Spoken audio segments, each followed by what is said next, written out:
نجات کے اس پروگرام میں آپ سب کو خوش آمدید۔ ہم بہت خوش ہیں کہ آپ ہمارے ساتھ ہمارے چھوٹے سے کلاس روم میں شامل ہوئے۔ ہم یہ بات کریں گے کہ جسمانی دنیا میں رہتے ہوئے روحانی اعتبار سے چیزوں کو دیکھنے کا کیا مطلب ہے، اس دنیا میں قدم رکھنے کا کیا مطلب ہے جہاں پر خداوند موجود ہے اور اس کے ارد گرد بہت سے فرشتے موجود ہیں، لیکن اندھیری کی طاقتیں بھی ہیں۔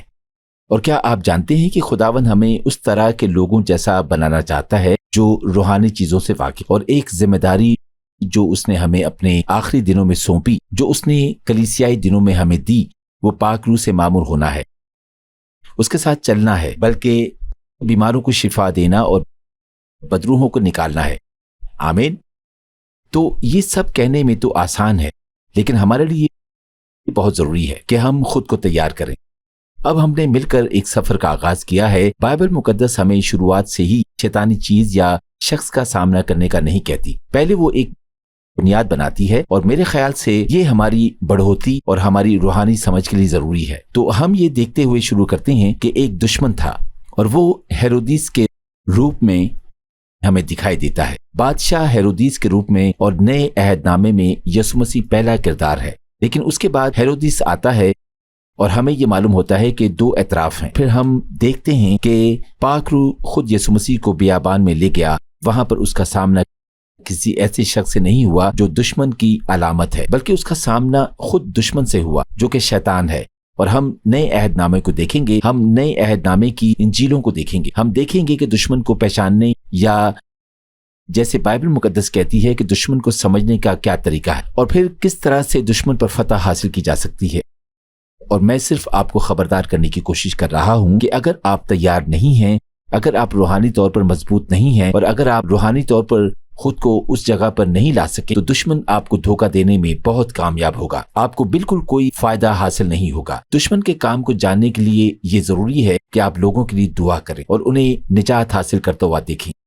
پھر بعض اوقات آپ خود بھی گناہ میں گر جاتے ہیں، یا کسی لت میں پڑ جاتے ہیں، یا پھر اپنی زندگی پر دشمن کے تسلط کو محسوس کرتے ہیں۔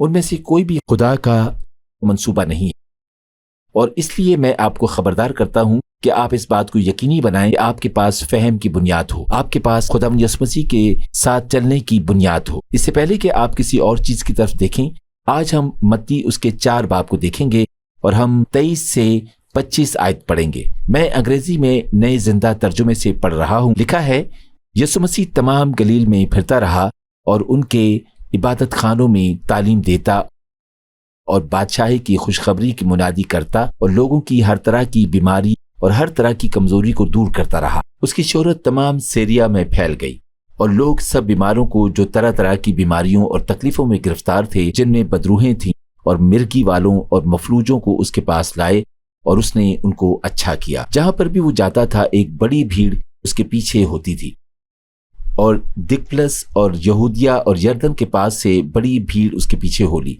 تو آج ہم ان امتیازات کے متعلق بات کرتے ہیں۔ میرے خیال سے آپ کے لیے یہ سمجھنا بہت ضروری ہے کہ کس طرح بائبل مقدس ہر اس چیز کو بدروحوں کے ساتھ منسلک نہیں کرتی جو اندھیرے سے گھری ہوئی ہوتی ہیں، جو کسی بھی بیماری سے گھری ہوئی ہیں۔ بائبل مقدس بہت واضح طور پر بتاتی ہے کہ بہت سے امتیازات ہیں۔ وہ اس کی شروعات یہ بتا کر کرتی ہے کہ یسوع مسیح پھرتا تھا اور بادشاہت کی خوشخبری کی تعلیم دیتا تھا۔ یہ ہمیشہ آپ کی ذمہ داری ہے۔ آپ کی ذمہ داری یہ نہیں ہے کہ آپ خود سے بدروحوں کو نکالیں، بلکہ آپ کی ذمہ داری یہ ہے کہ آپ اچھی خوشخبری کی منادی کریں، کہ آپ اچھی خوشخبری کو قبول کریں، اچھی خوشخبری کو جئیں، اچھی خوشخبری کے لیے شکر گزار ہوں۔ یہ سب کچھ اچھی خوشخبری کے ہی متعلق ہے، یہ کسی بیماری یا بدروحوں کے متعلق نہیں ہے۔ اور بہت سے لوگ تباہ ہوئے ہیں کیونکہ وہ یہ سب کچھ بھول گئے تھے، یا وہ شروعات میں یہ نہیں دیکھ سکے تھے۔ اس نے سب کو نجات کی منسٹری کے لیے ہی نہیں بلایا۔ شاید سب لوگ مجھ سے اتفاق نہ کریں، اور میں یہ 30 سال سے کر رہا ہوں۔ میں آپ کو بعد میں اس کے متعلق کچھ اور بھی بتاؤں گا، لیکن میں آپ کو یہ بتانا چاہتا ہوں کہ یہ بلاہٹ ہے۔ رسول، نبی، ایونجلسٹ، پاسٹر، استاد، منسٹری کے 5 اہم ستون ہیں، یا زیادہ تر لوگ ان 5 کو الگ الگ لیتے ہیں، جبکہ کچھ آخری 2 کو ایک ہی تصور کرتے ہیں۔ آپ افسیوں 4 باب میں دیکھ سکتے ہیں کہ لکھا ہے کہ ہم میں سے ہر ایک کو بیماروں کے لیے دعا کرنی چاہیے کہ وہ شفا پائیں. ہمیں بدرو گرفتار لوگوں کے لیے دعا کرنی چاہیے کہ وہ نجات حاصل کریں. ہمیں عذاب میں پھنسے ہوئے لوگوں کے لیے دعا کرنی چاہیے کہ وہ آزاد ہوں. ہم میں سے ہر ایک کو لوگوں کے لیے دعا کرنی چاہیے، خاص کر کے تب جب انہیں معجزے کی ضرورت ہو، جب انہیں کسی مرحلے کو عبور کرنے کی ضرورت ہو، جب انہیں حوصلہ افزائی کی ضرورت ہو. کیا آپ وہاں پر فرق دیکھ سکتے ہیں؟ ہم سب کو انجیل کی خوشخبری کی منادی کرنے کے لیے بلایا گیا ہے، اور اس کے ساتھ ساتھ لوگوں کے لیے دعا کرنے کی منسٹری بھی شروع ہوتی ہے، جس میں ایک دوسرے کے ساتھ دعا کرنا شامل ہے. یسوع مسیح مرقس میں کہتا ہے ایمان لانے والوں کے درمیان یہ معجزے ہوں گے، اور ہمیں ان معجزات پر توجہ کرنے کی ضرورت نہیں ہے، بلکہ ہمیں سمجھنے کی ضرورت ہے کہ وہ کس طرح سے کام کرتے ہیں. یہاں پر دوسری چیز جو میں چاہتا ہوں کہ آپ سمجھیں وہ یہ ہے کہ جب بائبل مقدس اس بادشاہت کے متعلق بات کرتی ہے جس کی ہم منادی کریں، تو وہ یہ بتاتی ہے کہ یسوع مسیح نے بادشاہت کی منادی کی. اس نے بادشاہت کی خوشخبری کو بیان کیا. وہ ہمیشہ بادشاہ پر اپنی توجہ مرکوز کرتا تھا، نہ کہ اس علاقے پر جہاں اس نے حکمرانی کرنی تھی، اور نہ ہی ان لوگوں پر جنہوں نے اس کی خدمت کرنی تھی. وہ ہمیشہ بادشاہ پر اپنی توجہ مرکوز کرتا تھا. یہ پوری کتاب، یہ بائبل مقدس شروع سے لے کر آخر تک اس دنیا کی کہانی بتا رہی ہے، اور اس بادشاہ کی آمد کے متعلق بتاتی ہے جو دنیا پر حکمرانی کرے گا. وہ بادشاہ خداوند یسوع مسیح ہے. ہم اسی کی امید کر رہے ہیں، ہم اسی کے لیے ترس رہے ہیں، اور ہم اسی کا انتظار کر رہے ہیں کہ جیسے ہی یسوع مسیح نے اپنی منسٹری کا آغاز کیا تو اس نے لوگوں کو شفا دی. اب 5 اقسام ہیں یا 5 قسم کے انتقاء ہیں. ابھی اگر آپ اسے میرے ساتھ دیکھیں تو یونانی زبان میں 24 آیت میں کہا گیا ہے کہ لوگ سب بیماروں کو جو طرح طرح کی بیماریوں اور تکلیفوں میں گرفتار تھے. اس حوالے کی شروعات 24 آیت میں اس طرح سے کی گئی ہے کہ اس کی شہرت تمام سیریا میں پھیل گئی، اور لوگ سب بیماروں کو جو طرح طرح کی بیماریوں اور تکلیفوں میں گرفتار تھے.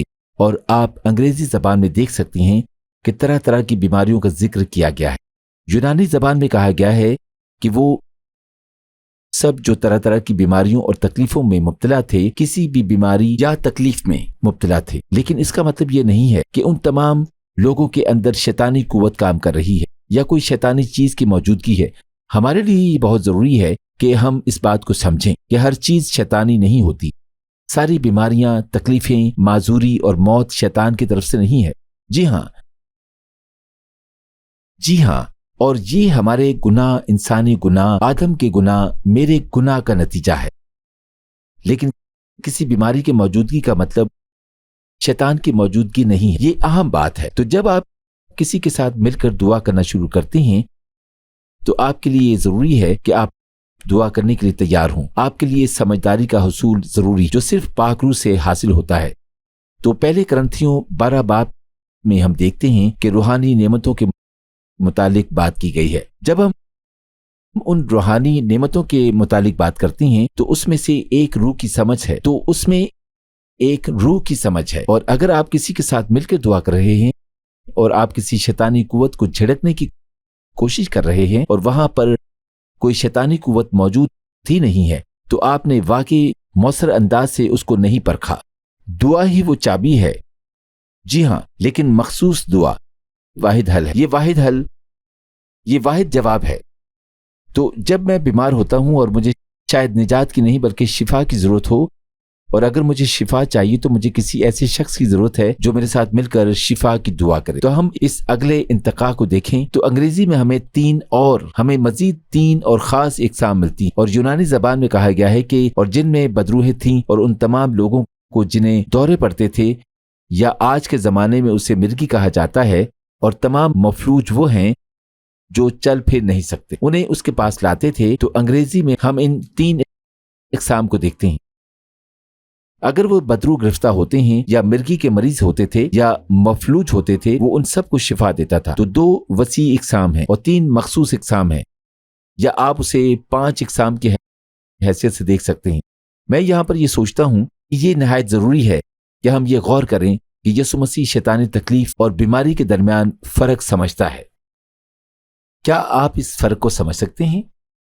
میں تو کسی شخص کو دیکھ کر یہ نہیں بتا سکتا، اور میں یہ صرف تب جان سکتا ہوں جب پاک روح مجھ پر یہ ظاہر کرے۔ تو ہمارے لیے یہ کس قدر ضروری ہے کہ ہم خداوند کے ساتھ دعا میں وقت گزاریں، ہم پاک روح کے ساتھ رشتہ قائم کریں تاکہ وہ ہم سے بات کر سکے، ایک کے بعد دوسرے لوگوں کے لیے دعا کریں، تو ہم پاک روح کو یہ دعوت دے سکیں کہ وہ ہمارے اندر اور ہمارے ذریعے کام کر سکے، ہمیں سمجھ عطا کر سکے۔ اور آپ دیکھیں کہ اس حوالے میں بھی بالکل یہی کہا گیا ہے کہ یسوع مسیح نے وقت لیا، اس نے سب کو ایک قطار میں کھڑا نہیں کر دیا اور یہ نہیں کہا کہ خداوند آپ کو برکت دے اور وہ آپ کو شفا دے، بلکہ یہ اس بات کی نشاندہی کرتا ہے کہ اس نے یہ جاننے کے لیے وقت لیا کہ جو کچھ بھی انہیں تکلیف دے رہا ہے کہ کیا وجہ ہے۔ اب یہی حوالہ ہمیں لوکا 6 باب اس کی 17 سے 19 آیت میں بھی ملتا ہے، اور وہاں پر ہمیں ایسا لگتا ہے کہ یہ ویسا ہی حوالہ ہے، لیکن میرا ماننا یہ ہے کہ اس معجزاتی تجربے کو لوکا نے مختلف طریقے سے بیان کیا ہے، اور لوکا کہتا ہے کہ کیونکہ وہ اس طرح سے موجود نہیں تھا جیسے متی موجود تھا، لیکن ہر وہ شخص جسے اس نے چھوا اس نے شفا پائی، کیونکہ شفا کی قدرت اس میں سے نکلتی تھی۔ تو آپ کو یہ تصویر ملتی ہے کہ یسوع مسیح ایک شخص کے لیے دعا کر رہا ہے اور دو اور اس کو چھونے کی کوشش کر رہے ہیں، اور وہ طاقت انہیں شفا دے رہی ہے یا نہیں، نجات دے رہی ہے یا انہیں چھو رہی ہے، یہ جو کچھ بھی ہے انہیں اس کی ضرورت ہے، اور ایک ایک کر کے لوگ اسے چھو رہے ہیں۔ ایک ایسا وقت ہے جب یسوع مسیح ایک ہی وقت میں سب کے لیے دعا کرتا ہے، اور بعض اوقات صورتحال مختلف بھی ہوتی تھی، لیکن بار بار ہم دیکھتے ہیں کہ وہ دعا کرنے میں وقت لیتا ہے، وہ ایک شخص کے لیے، وہ انفرادی طور پر ایک ایک شخص کے لیے دعا کرتا ہے۔ اس سے کوئی فرق نہیں پڑتا کہ کتنے ہزاروں لوگ تھے، ہم اکثر پڑھتے ہیں کہ وہ کس قدر تھکا ہوا تھا اور کس طرح اسے اور اس کے شاگردوں کو کھانا کھانے تک کا وقت نہیں ملتا تھا، اور یہی وجہ ہے کہ میں آپ کی حوصلہ افزائی کرتا ہوں کہ کسی کے ساتھ مل کر دعا کرنا منسٹری کا حصہ ہے۔ جب کوئی کہتا ہے کہ کیا آپ میرے لیے دعا کریں گے، کیا آپ اسی وقت وہاں پر رک سکتے ہیں اور ان کے لیے دعا کر سکتے ہیں اور پاک روح سے یہ کہہ سکتے ہیں کہ مجھے سمجھ عطا کر تاکہ میں یہ جان سکوں کہ میرے اس بھائی کو اور میری اس بہن کو دعا میں کیا چاہیے۔ تو یسوع مسیح ان کے لیے دعا کر رہا ہے، اور ان میں سے کچھ لوگ بدروح گرفتہ تھے اور ان میں سے کچھ شیطانی تکلیفوں کا شکار تھے، لیکن بائبل مقدس کہتی ہے ہر قسم کی بیماریاں اور مرض، ہر قسم کی شیطانی موجودگی، ہر طرح کی تکلیفیں، اور یہی وہ چیزیں ہیں جو آج زندگی کو ناقابل برداشت بنا دیتی ہیں۔ یسوع مسیح کے علاوہ زندگی گزارنے اور ہماری حوصلہ افزائی کرنے کے لیے کچھ بھی نہیں ہے۔ تو میں آپ کو یہ یاد دلانا چاہتا ہوں کہ اب اگلی مرتبہ ہم ایک خاص بات چیت کو دیکھیں گے جو کہ ایک بدروح گرفتہ شخص کے ساتھ ہوگی، لیکن دیکھیں کہ متی کس طرح سے ہمیں حوصلہ دے رہا ہے۔ وہ ہمیں پہلے دن سے ہی کسی جنگ میں نہیں دھکیل رہا، بلکہ وہ کہہ رہا ہے کہ آپ کو اس جنگ کو سمجھنے کی ضرورت ہے، آپ کو جنگ کے لیے تیار رہنے کی ضرورت ہے، آپ کو یہ سمجھنے کی ضرورت ہے کہ آپ کے سامنے موجود جنگ کب آپ پر اچانک سے حملہ کر سکتی ہے۔ اگر آپ اس کے لیے تیار نہیں ہیں تو میں آپ کو یہ بتانا چاہتا ہوں کہ دشمن انتہائی طاقتور ہے، وہ انتہائی دھوکے باز ہے، اور اگر آپ تیار نہیں ہیں وہ آپ کو سوچ کے اس عمل میں ہی تباہ کر دے گا کہ آپ بہت سے لوگوں کی مدد کر رہے ہیں۔ تو ہم آخری مرتبہ اسے یہاں پر دیکھیں گے۔ میں آپ کے لیے پوری آیت پڑھتا ہوں، متی 4 باب 24 آیت۔